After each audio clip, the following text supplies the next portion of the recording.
안녕하세요. 오늘 사연을 들려드릴 30대 여자입니다. 평소에 유튜브에서 놀라운 사연들을 많이 봤는데 제 이야기도 해볼까 싶어 용기 내어 글을 적어보고 있습니다. 사실 저에게는 누구에게도 쉽게 말을 꺼낼 수 없는 아픔이 있어요. 제 주변에도 아는 사람이 많이 없고 사실 제 스스로도 떠올리기 쉽지 않은 일이지만 오늘은 한번 이야기를 해보려 합니다. 오늘 사연 잘 들어주시고 많은 응원 한마디씩 부탁드립니다. 저는 경영학을 전공했지만 전공에 그렇게 큰 뜻이 없는 사람이었어요. 사실 인생에서 뭔가를 의욕 있게 시작해 본 경험도 없고 하나를 끈질기게 하는 성격도 아닌지라 스스로 자책도 많이 들고 부모님께도 항상 미안한 마음이 컸던 것 같아요. 다른 사람들과 자꾸 비교하게 되기도 했고요. 무엇을 해야 할지 방황했던 시간이 다른 또래들보다 길었던 것 같습니다. 그러던 중 저는 알바를 전전하며 흥미있는 일을 찾았는데 바로 바리스타 일이었어요. 우연히 카페 아르바이트를 하면서 찾게 된 제 적성이었죠. 사람들과 함께 이야기를 하고 단골들과 안부를 묻는 것도 너무 좋았고 제가 손도 빠른지라 일도 잘해서 사장님도 좋아해 주셨거든요.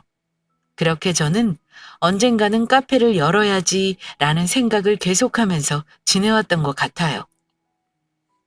카페를 창업하기 위해서 저는 졸업하고 나서 카페 몇 군데에서 계속 일을 했고 돈을 열심히 모으기 시작했어요. 주말이 되면 카페들을 다니면서 제 카페를 어떻게 만들어야겠다, 이런 식으로 인테리어 해야겠다 라고 생각하며 점점 구체화시켰던 것 같아요. 집에서는 외동딸이었지만 저희 부모님은 그다지 저에게 터치가 없으셔서 혼자 누구의 도움도 없이 잘해보고 싶은 마음이 더 컸던 것 같습니다. 그렇게 몇 년이 지나고 저는 카페를 열 수 있는 기본 자금을 모을 수 있게 되었고 스스로 너무 기뻤어요. 오랫동안 꿈꿔왔던 제 꿈이 이루어진 것 같았거든요. 중간중간 연애를 하기도 했지만 제가 여유가 없는 것 같아서 오래 함께 할 수 없다고 생각도 했었고 괜히 시간 낭비 같아서 결혼을 꿈꾼 사람은 없었죠. 그렇게 저는 유동인구가 굉장히 많은 대학가 주변 상권에 개인 카페를 하나 차리게 되었고 그만큼 가격은 저렴하게 책정했지만 오래 카페에 머무는 손님들이 많지 않아서 회전율도 좋았고요.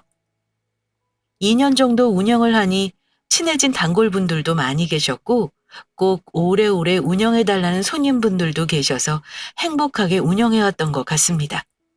저는 바로 그곳에서 제 남편을 처음 만났어요.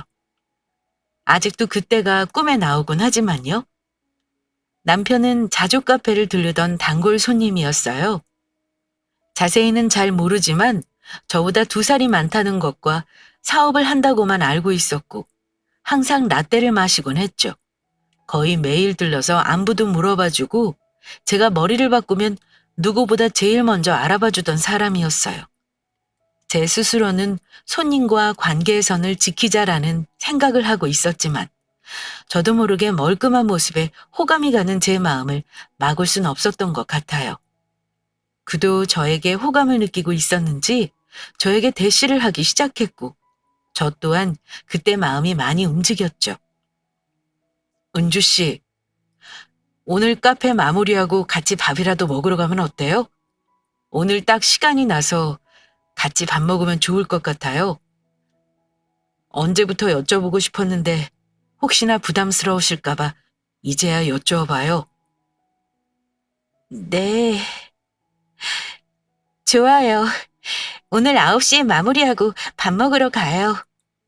네, 그럼 제가 9시에 이쪽으로 데리러 올게요. 불편하실 수도 있는데 감사해요. 저와 그 단골 손님은 그렇게 첫 대화를 나누게 되었고 생각보다 일에 굉장히 욕심이 많아서 하루 종일 일에 빠져 있는 사람이더라고요. 본인 일에 자신감도 있어 보였고 열심히 노력하는 모습에 더욱 호감이 가게 되었어요. 처음엔 얼마나 매너도 있고 섬세해 보였는지 배려도 많이 해주는 모습에 저는 만나보기로 결심하게 되었죠.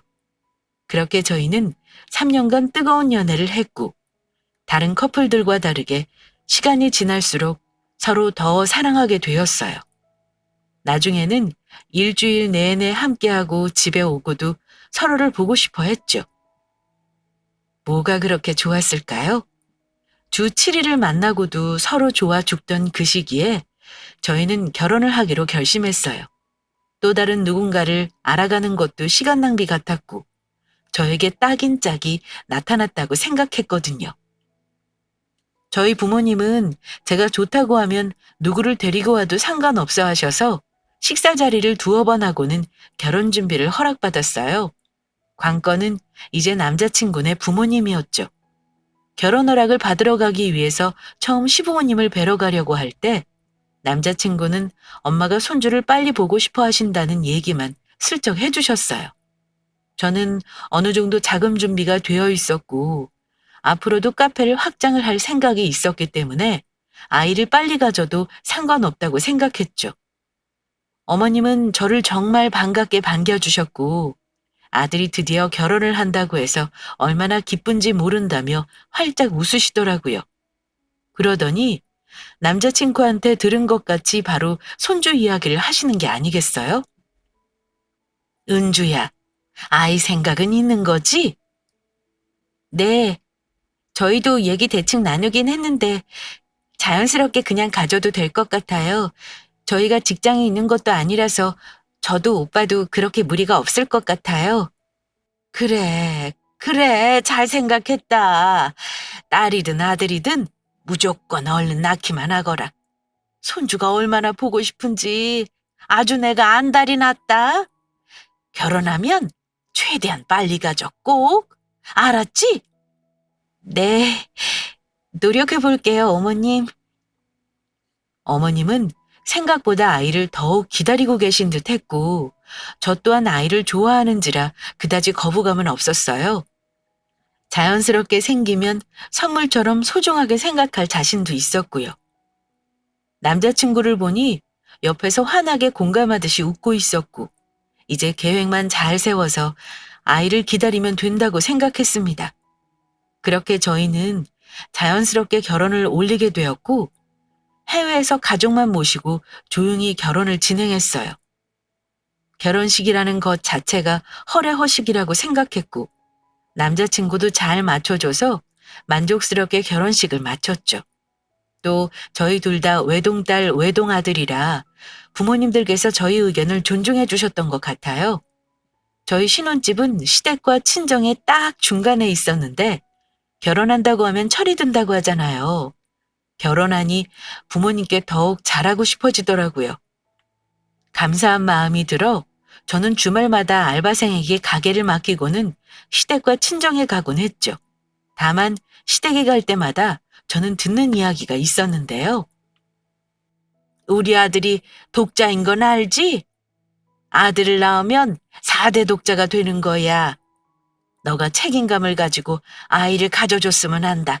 아들이면 더 좋고. 그게 맘대로 되나요? 딸이든 아들이든 요샌 다 귀하지요.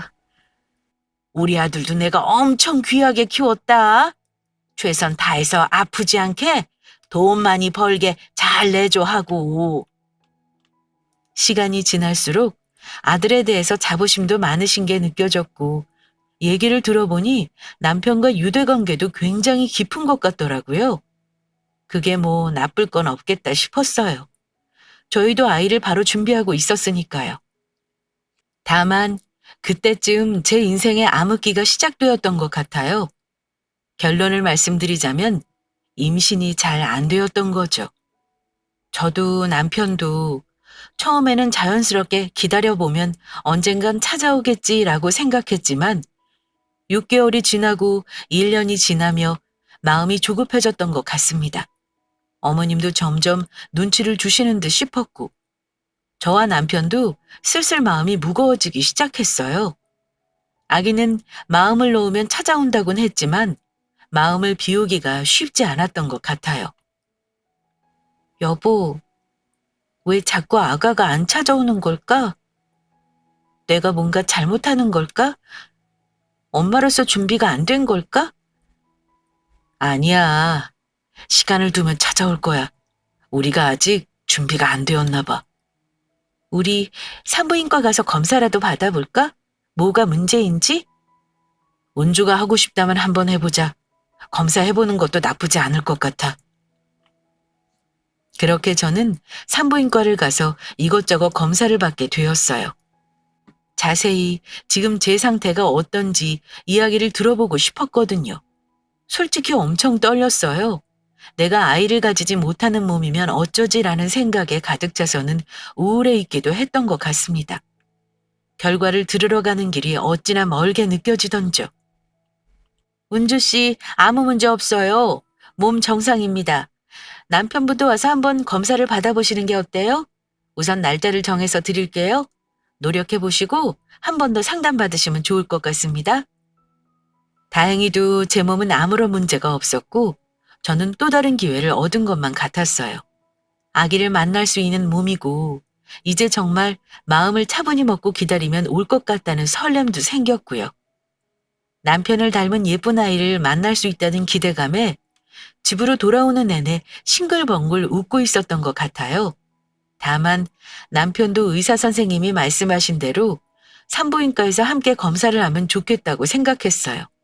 혹시 제가 아니면 남편이 문제일 수도 있으니까요. 집에 와서 떨려 하던 남편도 소식을 듣고는 굉장히 기뻐했죠.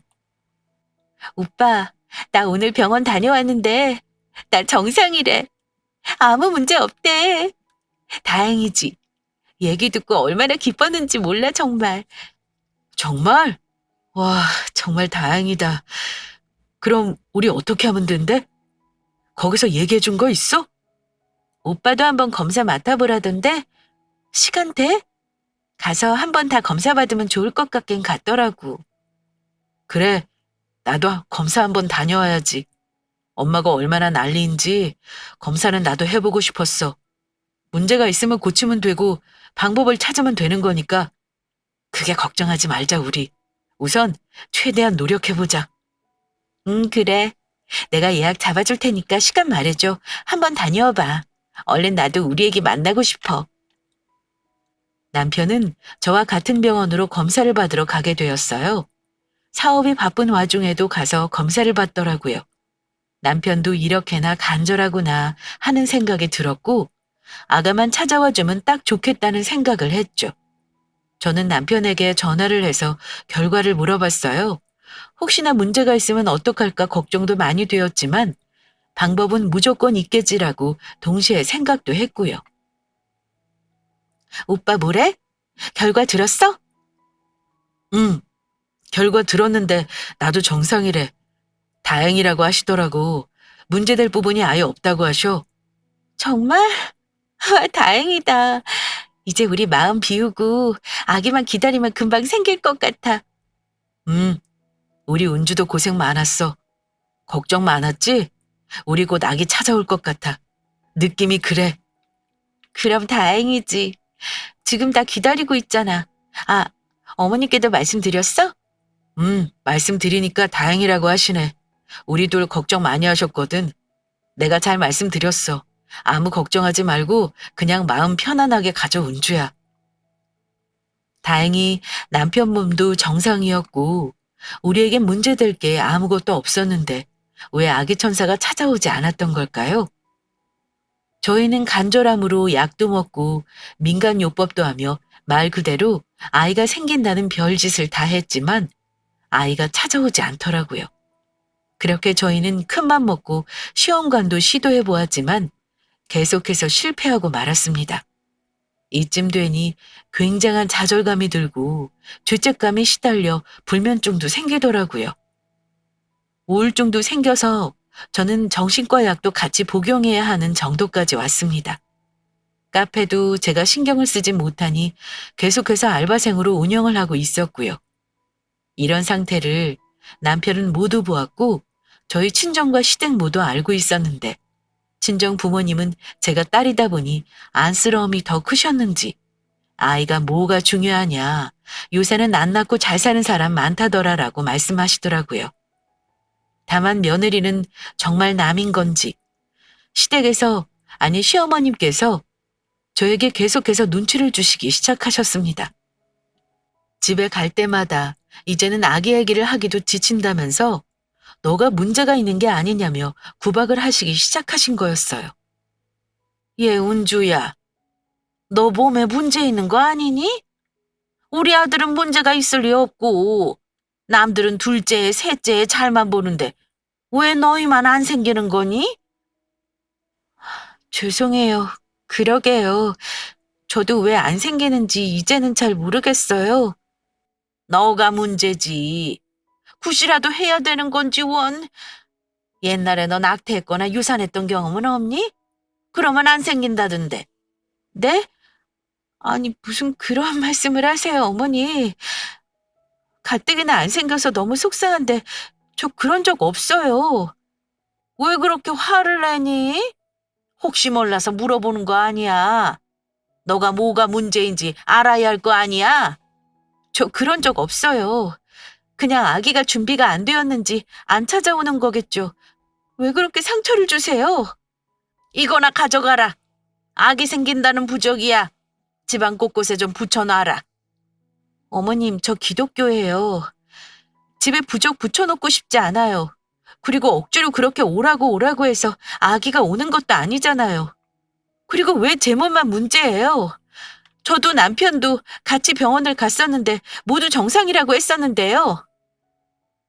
아들이 뭐가 문제여서 병원을 보냈는지도 이해가 안 되는구나. 지금 몇 년째니? 아휴, 됐다. 말을 말자. 내년에도 안 생기면 그냥 이혼해라. 나도 도저히는 못 참겠다. 내가 너희 결혼 전에 손자 낳으면 4대 독자라고 신경 쓰라고 했니, 안 했니? 내가 너한테 뭐 바란 거 있니? 아이만 하나 낳아주라고 했는데 그게 그렇게 어렵니? 네, 어머님. 그게 어렵네요. 참 맘대로 안 되네요. 죄송합니다. 와서 제대로 애 낳아드리지도 못해서요. 어머머, 얘 말하는 것 좀 봐라. 잘못됐으면 조용히 죄송합니다 하고 고개 숙이고 있을 것이지 뭘 잘했다고 그렇게 고개를 쳐들고 대들어? 어머님이 왜 제 탓을 하는 건지 이해가 안 갔어요. 아이는 저 혼자 가지는 건가요? 그리고 병원에서 둘 다 정상이라고 했고 뭐가 문제인지 저도 모르겠었거든요. 부적을 하라고 하시질 않나, 굿을 한다고 하시지 않나. 눈치 주시는 것도 정도 것이지 점점 선 넘는 발언으로 저는 정말 괴로웠어요. 제가 애 낳아주러 시집 온 것도 아니고 그냥 남편을 사랑해서 시집을 온 건데 말이죠. 그렇게 그날 집에 돌아오던 날 저는 남편과 대판 싸우게 되었어요. 남편은 아무 말도 하지 않고 제가 그렇게 욕을 먹는 와중에 가만히 듣고만 있었거든요. 오빠, 오빠는 왜 어머님이 그렇게 말씀하시는데 옆에서 아무 말도 안 하고 있어? 내가 그렇게 모욕적인 말을 들어야겠어? 나 혼자 애 낳아? 내 몸만 비정상이야? 오빠한테도 문제가 있을 수도 있잖아.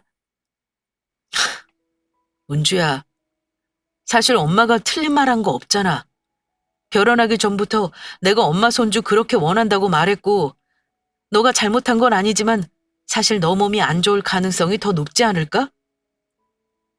그걸 말이라고 해 지금? 오빠도 그렇게까지 나한테 말을 한다고? 왜 가만히 있나 했더니 오빠도 그렇게 생각해서 가만히 있는 거였구나. 나만 나쁘지 나만. 그날 이후로 저와 시어머니는 완전히 사이가 틀어졌고 아무 말도 안 하던 남편과도 사이가 흐트러지기 시작했어요. 사이가 안 좋아지니 아기가 올 가능성은 더욱 희박해졌고 이제는 이 사람이 제 아기의 아빠가 되는 것에도 의문이 생기기 시작했어요. 앞으로 있을 수많은 고난에 이 사람이 저를 지켜줄 수 있을까에 대한 의심이 생겼거든요. 이미 저희 사이에 금이 가기 시작한 거죠. 그렇게 시어머님은 밤낮 없이 전화를 해서 부적을 붙이라고 하시기 시작했고 저는 정말 도저히 참지 못해서 이혼을 하기로 결심했습니다. 남편에게 말하니 남편도 딱히 싫다고 말을 하지 않더라고요. 정말 실망스러웠어요. 왜 제가 미리 말을 하지 않았지라는 생각이 들기도 했던 것 같아요. 우리 이혼하자. 오빠, 나 도저히 이렇게는 못 살겠어. 이렇게 우리 지내면 있는 아기도 없어지게 생겼어. 그래, 왜 말 안 하나 했다. 그래, 그냥 해버리자. 나도 너 예민한 거 더 이상 못 받아주겠고, 엄마가 뭐라 하는 것도 힘들고, 그냥 그만하는 게 맞겠다. 왜 이렇게 됐는지 나도 모르겠는데, 더 이상은 나도 스트레스 받아서 못 살겠어. 일에도 집중하기가 힘들어. 그렇게 저희는 이혼을 하게 되었고, 그 이후부터 저는 대인 기피증처럼 누군가를 만나는 게 힘들어지기 시작했어요. 동네 사람들이 계속 저를 보고 수군대는 것 같기도 했고, 아기를 가진 친구들을 보면 제가 너무 작아졌거든요. 이혼을 왜 했냐고 묻는 사람들의 질문에도 전 제대로 답을 할 수 없었고, 정말 제 몸이 문제였나라고 생각하게 되는 지경에 이르렀어요. 방 안에서만 컴컴하게 문을 닫고 지내기 시작했고, 카페는 어떻게 굴러가던지 말던지 매니저에게 맡기고는 집 밖에 나가지 않았죠. 친정 부모님께서도 제 집에 찾아오시지 않았어요. 아마 제 마음을 이해하셨던 것 같습니다. 지금 생각하면 제가 왜 그랬나 싶지만 이런 감정들도 필요하지 않았나 싶습니다. 그렇게 얼마나 지났을까요? 얼마나 제가 고통스러워했을까요? 침대에 누워서 창밖을 바라보다가 우연히 한 어미새를 보게 되었고, 저는 갑자기 이렇게 있으면 안 되겠다는 생각이 들었어요. 자기 새끼를 잘 챙기는 어미새를 보니 저도 왠지 모르게 다시 사랑할 수 있을 것만 같은 자신이 생겼달까요? 저는 그날부터 제 카페에 다시 나가서 제대로 관리를 시작했습니다. 여태까지 제가 놓쳤던 부분들, 전달받지 못했던 부분들도 다시 체크하기 시작했고, 직원들도 교육시키면서 처음 카페를 열었던 초심으로 돌아가고자 노력했어요. 점점 사람들도 다시 만나고 이야기를 나누다 보니 제 자신도 회복이 되어가고 있는 것 같았고, 제 가족들도 그리고 제 친구들도 이런 저를 반가워하며 기뻐해 주었습니다. 제 친구 중 제일 성공하여 산부인과 의사로 지내고 있던 친구가 있었어요. 저와 정말 친했지만 예전에는 제가 불임일 수도 있을 거라는 생각에 친구에게 가서 검사를 받지는 못했죠. 그 친구는 유독 저를 많이 신경 써줬고 전 시댁 이야기를 듣더니 같이 화내주고 본인이 남편 검사를 다시 하고 싶다고 하던 친구였어요. 그 친구가 어느 날은 카페에 와서 저에게 흥미로운 얘기를 하나 해주는 게 아니겠어요? 얘 은주야, 너 고등학교 때 후배 중에 가수한다고 했던 애 기억나? 단발머리에다가. 아이고, 기억이 나겠어? 고등학교 졸업한 지가 언제야. 대학교 동기도 가물가물하고만. 아, 왜 있잖아. 맨날 나가서 춤추고 노래 부르고 했었던. 아, 너 얼굴 보면 딱 알 텐데. 근데 걔가 왜? 어디서 봤어? 아니, 걔가 오늘 우리 병원에 진료를 보러 왔더라고. 가물가물해서 어디서 봤었지 생각해보니까 그때 그 애지 뭐야? 나랑은 조금 친분이 있었거든. 그래서 내가 딱 알아봤지. 아, 그래? 임신했대? 좋겠네. 아니, 그게 문제가 아니고 고민이라고 하면서 나한테 이야기를 터놓는데 아주 놀랄 노자야. 자기가 고민이고 한데 말할 곳이 없어서 얘기를 한다고 하면서 이 아이가 남편 얘기가 아니라는 거야. 그냥 애 낳으면 병원에서는 친자인 것처럼 다 해주는 거냐. 왜 애 낳고서 유전자 검사 안 하냐 이런 거 꾸직꾸직 캐묻더라니까. 어머 어머 정말?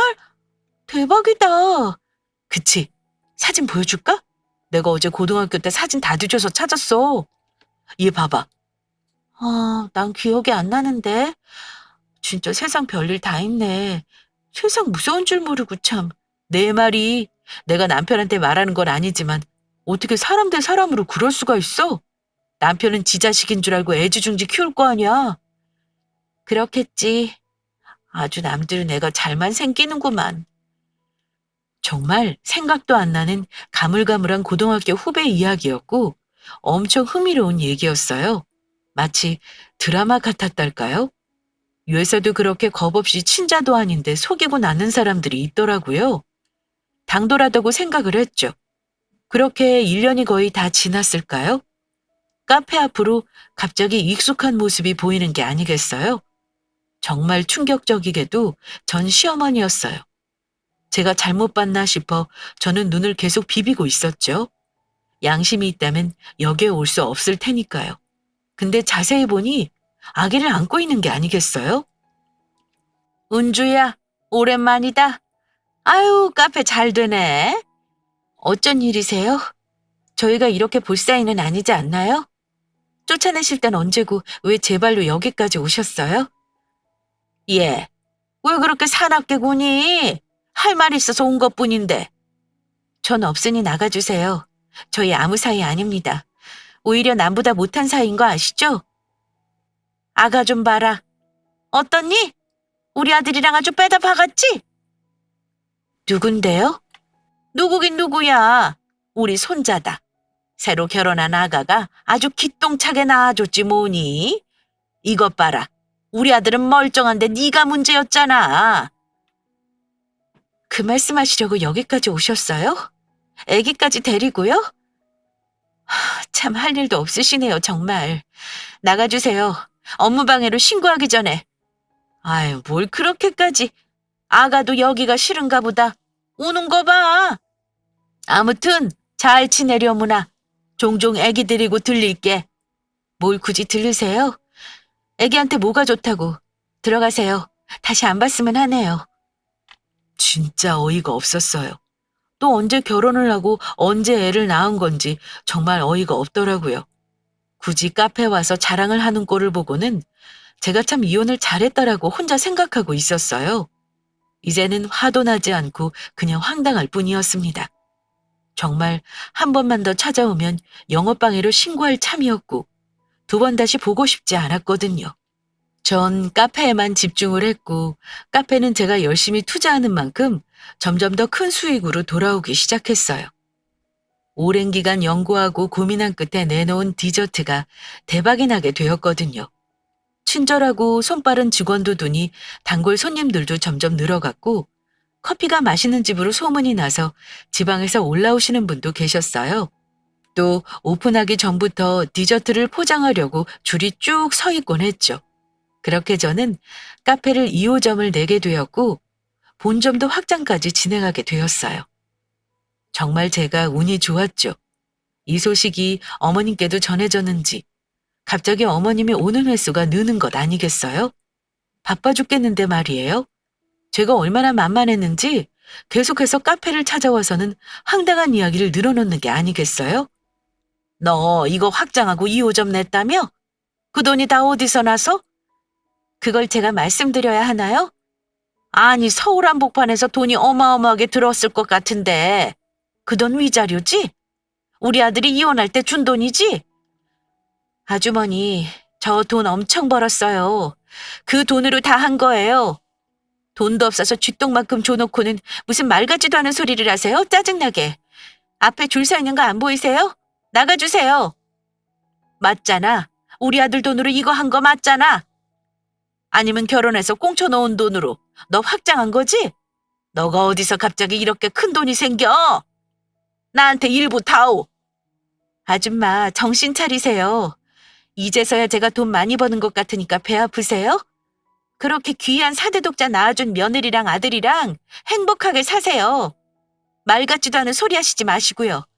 협박에 업무방해로 신고하고 싶으니까요. 어머님은 그 이후로 종종 찾아와서는 위자료와 꽁쳐놓은 돈으로 카페를 확장시킨 거라면서 수입의 일부를 달라고 주장하기 시작했어요. 저는 귀뚱으로 듣지도 않았고요. 한 번 더 오면 정말 신고할 참이었죠. 일이 잘 풀리려고 하니 또 저한테 와서 왜 태클을 거는지 정말 화가 나서 주체가 안 되었어요. 그냥 잘 좀 살게 놔두면 안 되나요? 저는 그냥 모든 말을 무시하고 카페에 집중하기 시작했고 그런 저를 건물주의 아들이 자주 들리면서 도와주기 시작했어요.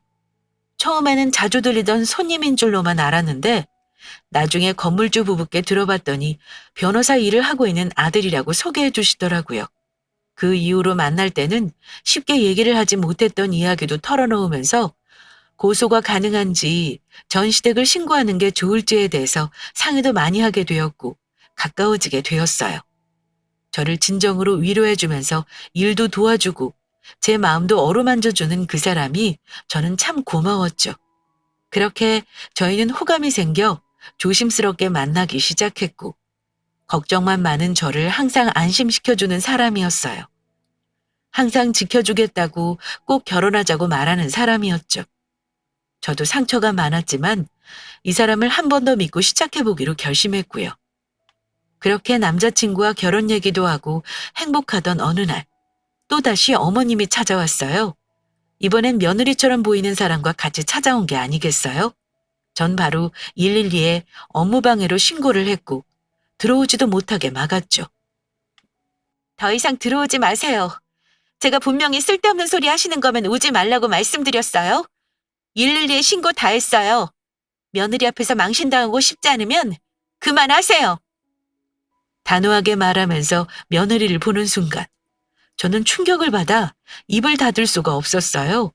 그 새로운 며느리라고 하는 여자는 바로 제 산부인과 의사 친구가 말한 고등학교 후배였거든요.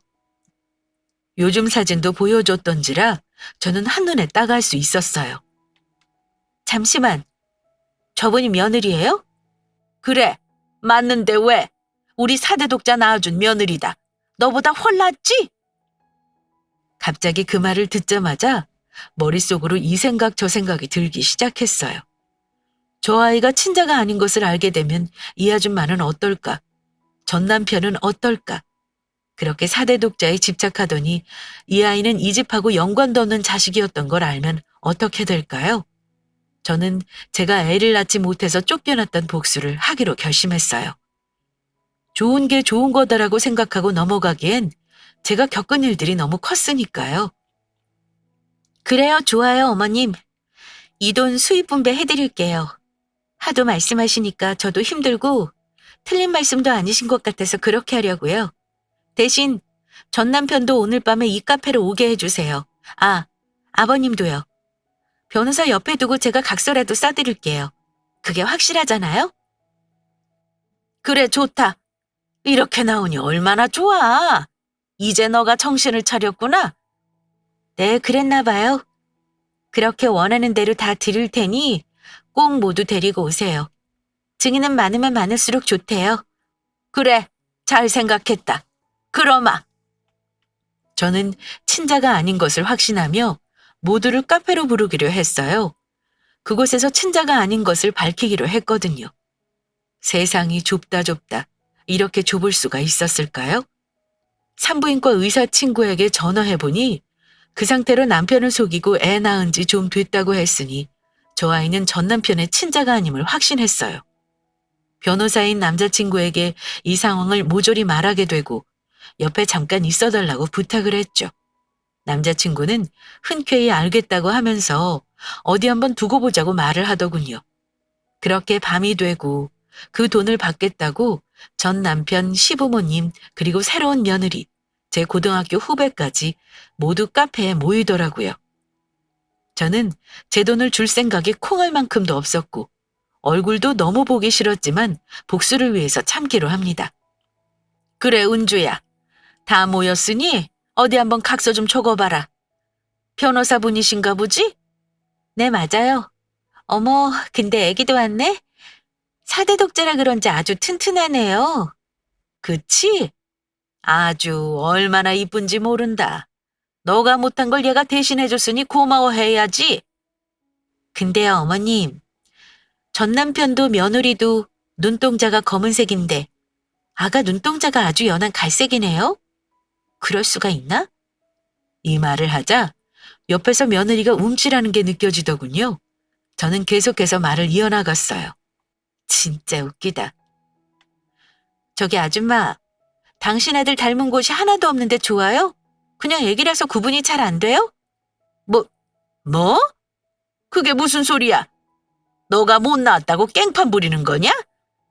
아줌마, 친자 검사나 해보세요. 딱 봐도 얼굴이 다른데 모르시는구나, 이걸?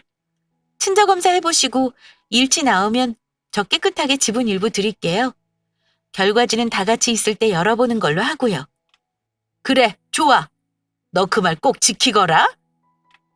저는 침착하게 그렇게 어머님이 원하시던 지분을 걸고 친자 검사를 해보라고 말을 했어요. 불일치가 나오면 얼굴이 어떻게 변할지 기대되기도 했고요. 보니 전 남편과 시댁은 친자로 굳게 믿고 있는 상태였기에 자신만만했지만 며느리는 얼굴이 새파랗게 질려가더군요. 그때 저는 또 확신했습니다. 전 남편의 아이가 아니라는 것을요. 그렇게 시간이 지났고 다 같이 결과지를 확인하러 카페로 모이는 날이 다가왔습니다. 변호사인 제 남자친구는 혹시나 친자면 어떡하냐며 걱정을 하더라고요. 다만 그렇다 해도 돈을 안 줘도 된다며 확실히 말했고 저도 줄 생각이 요만큼도 없었습니다. 그냥 친자 검사를 위해 말한 거였으니까요. 자, 이제 열어볼까요? 4대 독자인지 아닌지? 며느리는 옆에서 벌벌 떨며 손톱을 뜯고 있었고 저는 기대에 잔뜩 찬 얼굴로 열어보았어요. 당연히 친자가 아니었죠. 세상에서 그렇게 기뻤던 적은 없는 것 같아요. 제가 고생한 보답을 받은 것 같았죠. 아이고, 이걸 어쩌나? 4대 독자 물 건너갔네? 뭐야? 이거 잘못된 거 아니지? 아가, 말 좀 해봐라. 우리 손주가 내 손주가 아니라니. 이게 다 무슨 소리냐 대체? 그러자 며느리가 갑자기 무릎을 꿇고 말하는 게 아니겠어요? 어머님 죄송해요. 제가 죽을 죄를 지었어요. 어머니 한 번만 봐주세요. 여보 한 번만 봐줘. 응? 나 정말 여보 사랑해. 어머님 정말 죄송해요. 그렇게 전 남편은 갑자기 일어나더니 그 여자의 따귀를 치면서 말하는 게 아니겠어요? 너 저 애 누구 애기야? 어? 그 자식이지? 너 예전에 만나던 그 자식 아기지? 응, 정말 미안해 여보. 정말 내가 잘못했어. 내가 미안해. 한 번만 용서해주면 안 될까? 제발. 친자가 아닌 걸 알게 되고 전 시댁은 아예 난리가 난 거였죠. 그 순간 새파랗게 질려있던 전 남편은 이제야 정신이 들었는지 저를 붙잡기 시작하는 게 아니겠어요? 잘못했다면서 싹싹 빌기 시작하더라고요. 여보, 내가 잘못했어. 이거 나 그냥 사기당한 거야. 나 좀 다시 받아주면 안 될까? 나 후회 많이 했어. 널 왜 내가 감싸주지 못했는지. 우리 사랑했잖아. 이 카페에서 우리 추억도 많잖아. 잘 좀 생각해주면 안 될까? 제발! 제발! 꺼져, 제발. 그리고 너네끼리 싸우던 죽던 나가서 해. 우리 카페 더럽히지 말고. 니네 가족 다 데리고 나가. 내 몸이 문제라고 하면서 내쫓을 땐 언제고. 이제 와서 후회한다고 하니? 남자가 한 입 가지고 두 말하면 쓰나. 사실 내 몸이 문제였을 수도 있잖아. 그치? 검사 다시 하고 우리 다시 가져볼까? 내가 진짜 사랑은 너였어. 너 검사했다고 했잖아. 정상이라고. 그냥 우리가 안 맞았던 거야. 사실 그때 나 검사 결과 안 들으러 갔어. 뭐? 근데 그렇게 엄마 뒤에 숨어서 날 내쫓은 거였어? 한심한 놈. 다신 연락하지 마. 나 이 사람이랑 잘 살고 있으니까 우리 이제 곧 결혼해. 그리고 어머님도 다신 오지 마세요. 마지막 경고예요? 그러자 어머님도 힘없는 목소리로 말하더라고요. 그래, 내가 미안하다. 내가 너한테 죄를 지어서 이렇게 큰 벌을 받나 보다. 내가 다 잘못했다. 알고 보니 전 남편은 검사를 하고 난 뒤 결과도 듣지 않은 상태였고 계속 저와 문제가 생기니 이혼을 하게 된 거였어요.